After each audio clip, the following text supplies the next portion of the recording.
ARK Invest just published a recent Q&A with Cathie Wood, Tasha Keeney discussing Tesla, SpaceX, the potential of a merger, why Tesla shareholders would approve a merger, plus some thoughts on Optimus, SpaceX AI's latest Grok 4.5 model, and plenty more. Let's see what they got to say. So Tasha, we'll start with you. ARK's research has been very favorable for the outlook of Tesla shares, particularly around robo-taxis as well. So why would Tesla shareholders approve what's been a rumored merger with SpaceX that potentially could value Tesla lower than what ARK views it fair value in the future? Well, we've said in the past that it might make sense for the market to fully realize the robotaxi opportunity at Tesla. They're in the early days of scaling today. We think, of course, in the next 5 years that this will be the majority of will contribute to the majority of the enterprise value for the company.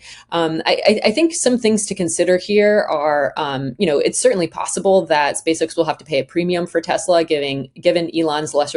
Just want to translate. Certainly possible SpaceX would have to pay a premium to potentially acquire Tesla, also known as absolutely certain. I can't imagine many Tesla shareholders voting in favor of an acquisition/merger that didn't put a premium on Tesla today. I think the real question would be how much of a premium would be necessary for enough Tesla shareholders to vote in favor, keeping in mind that if this were to play out, those who don't vote are counted as an automatic no. So it's an extremely high bar to actually get through. How much of a premium would actually need to be put on Tesla for such a deal to go through? Controlling stake in the company. And a few reasons why this merger makes sense, just to think about this is, so one, I think it's very meaningful that this could reduce, manage the strain on management bandwidth here. Elon and the executive team, of course, are doing a lot to really push the frontier in multiple industries.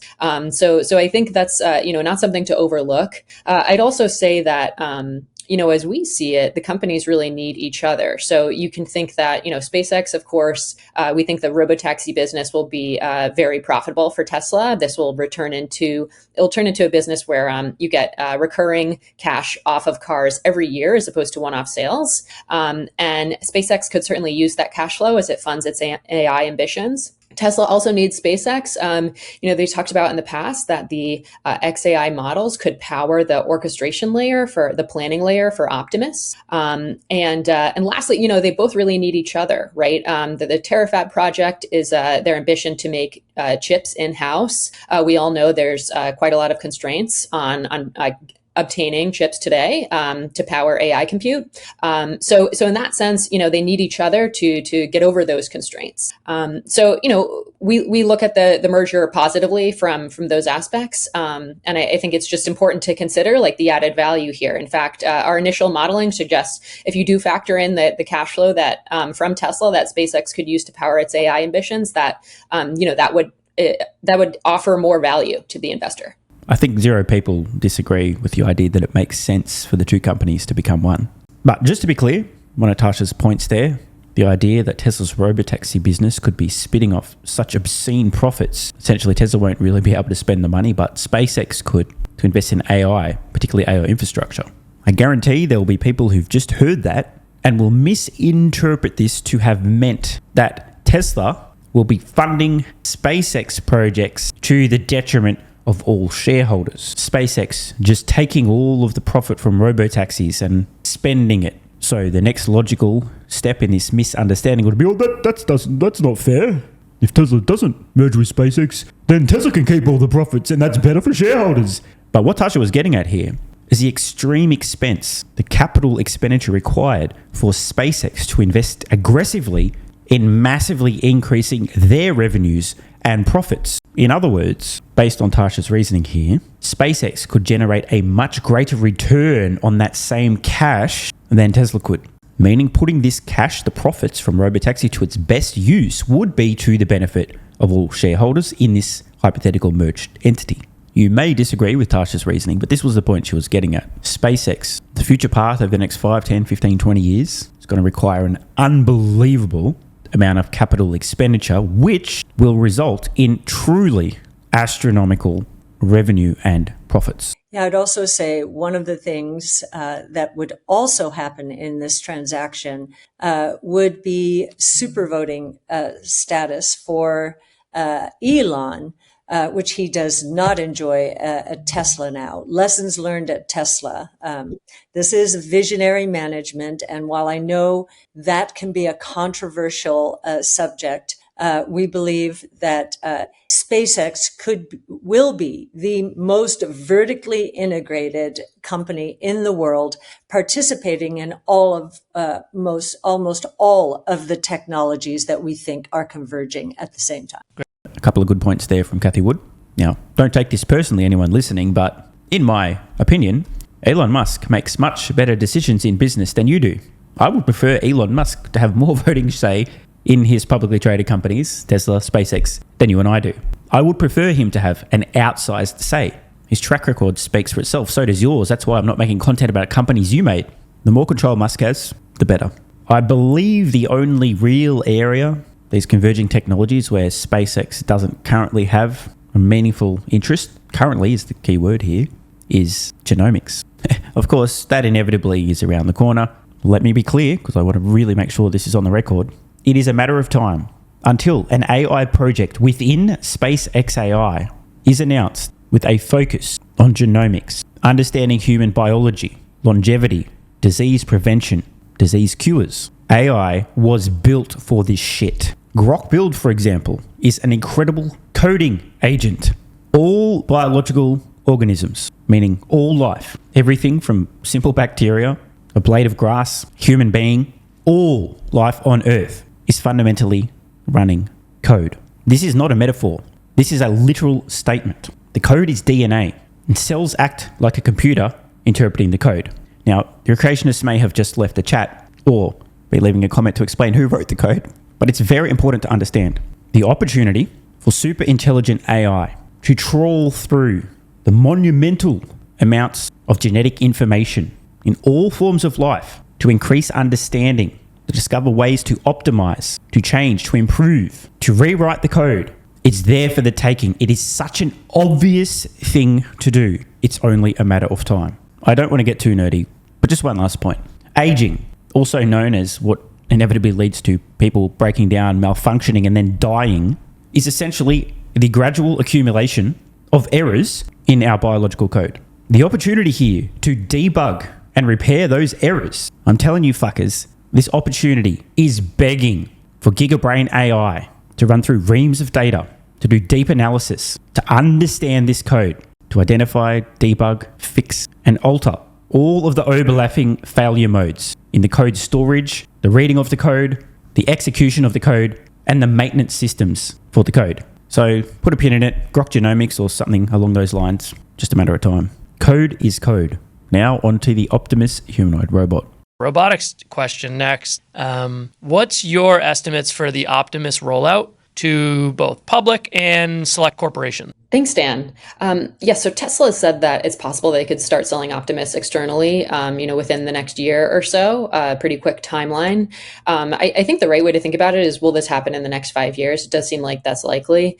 The turning point that we're focused on here is when will the capability of Optimus improve so that I can take over more tasks and be, let's say, like competitive or similar to what human level proficiency looks like. Yeah, pretty obvious point. One note, as long as the physical hardware design itself, especially the hand, is sufficiently dexterous, functional, and capable, the first gen Optimus robots can become increasingly capable over time via software updates, fleet learning. Hand dexterity far and away is the most important part of the hardware design for the initial iterations. If that's good enough, then it really becomes a software problem. How much better can the software operating the hand get? So the analysis that we've published in Big Ideas is that we think that could happen in 2028. I do think that first Optimus will be sold to other businesses. Of course, they are more price insensitive. They'd accept a higher price point, but also it's just a better market for, let's say, like fleet sales. It's where a lot of volume could be. But when we look at the opportunity in general for humanoid robots, we believe it's roughly $26 trillion trillion, evenly split between manufacturing and home robotics. So home robotics is quite a large opportunity. We just think that it would happen after manufacturing was getting to scale here. That's extremely obvious. As soon as a humanoid robot is able to output a comparable amount of work to a human, keep in mind they can work roughly 4 times as many hours per week. So even at a quarter of the speed doing manual labor, they're on par with the human, and can be purchased and or operated, maybe you're subscribing to the software as well, for a cost at or below that of a human, they make sense in business. If you're paying an employee $100,000 a year to operate in a factory, and an Optimus humanoid robot can do the same work or more than you are, for the same cost or less per year, in that situation, it becomes a no-brainer. However, even if an Optimus humanoid robot can cook you dinner, clean up afterward, take out the trash, feed the cat, blah, blah, blah, do many useful tasks around the home. Typically, a home is not run like a business. Household chores, labor inside the home, not typically compensated, so might be a harder ask for a home to spend $100,000 on a robot to save them a bunch of time, versus a company spending that same $100,000 to literally make them more money per year. Overall, this means that the cost for humanoid robots will need to come down meaningfully for them to make sense, and not just make sense, but be financially viable in homes. It will happen, but obviously, commercial first, homes later. Moving on to AI and the latest release of Grok. Just happened over the last couple of days as we are recording this. So for Joseph here, in the world of frontier AI companies, there were 2 new model releases this week. I'm going to keep this fairly open-ended, so could you please just give us an update on these releases and where they kind of stand competitively? Yeah, last week, OpenAI released GPT 5.6 and SpaceX AI released Grok 4.5. Both models represent significant leaps forward in performance for each company. But as consumers of AI start to evaluate how much they're spending in total on these models, the real headline for each release is the efficiency that they offer compared not only to previous generations of each model, but also their competitors from Anthropic. Bro has nailed it, as I said recently, with the release of Grok 4.5, which has phenomenal performance for a fraction the cost. The major opportunity with AI, with these models, isn't being the biggest brain. Don't get me wrong. There are use cases, very specific use cases for the pinnacle intelligence, the frontier of frontier models, the absolute Einsteins. They're just fairly limited. Most people using these models don't need the biggest brain on the fucking planet to get most of their tasks done. Most of these models, for most tasks, don't need to be literal Einstein. Almost Einstein is more than enough for most use cases, especially if you're getting almost Einstein level performance and paying a McDonald's salary. It seems evident to me the real opportunity with these models is being almost as good as the best within just a few percent, maybe within 5% of the performance and capability of the absolute best of the best models, but a fraction the cost. The worker bee models, the grunts. So assuming these models can be almost as capable as the absolute best frontier models, but are able to do their work for a fraction of the cost, most of the AI revenue seems inevitably likely to be spent on the hyper-efficient, almost Einstein-level models. Both models leverage their intelligence to complete tasks at a considerably lower cost than previous generations. And depending on the task, they can often be at least 2 to 3 times cheaper than using a model like Mythos. And in the case of the flagship version of GPT 5.6, which is 5.6 Sol, it offers it with a similar quality of output as well. Grok 4.5 and the smallest version of GPT 5.6 offer even more substantial cost savings for tasks that don't require that frontier intelligence, which is where we're seeing a lot of the market mature. As both models are tested and used in production use cases, we should get an idea of whether or not real-world performance matches the performance of some of these publicly disclosed benchmarks.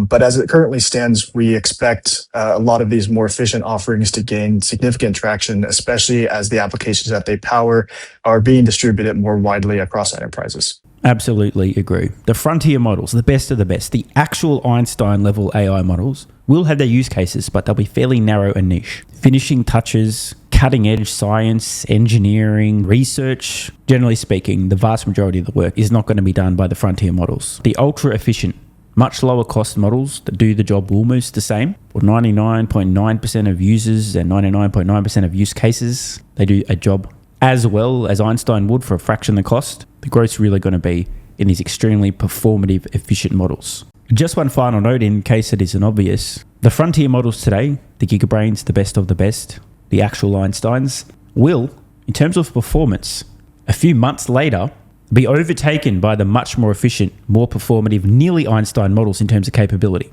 That's how fast AI is advancing. So it's not like the more performative and efficient models will be stuck at their levels of capability today. They're going to continue to become increasingly capable and increasingly more affordable for their performance. So the use cases for the frontier models really will narrow. Not they won't have their applications. It's just going to be very rare and very specific use cases.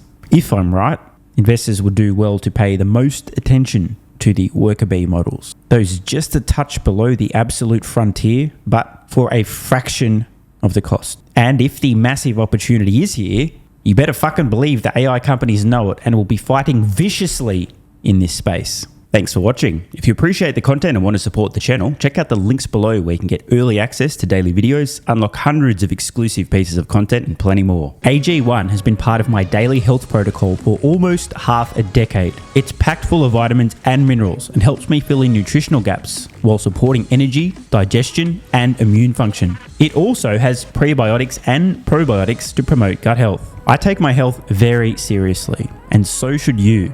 Try AG1 today by visiting drinkag1.com/SMR or click the link in the pinned comment and enjoy a free welcome kit with vitamin D3 plus K2 and AG1 travel packs. That's drinkag1.com/SMR.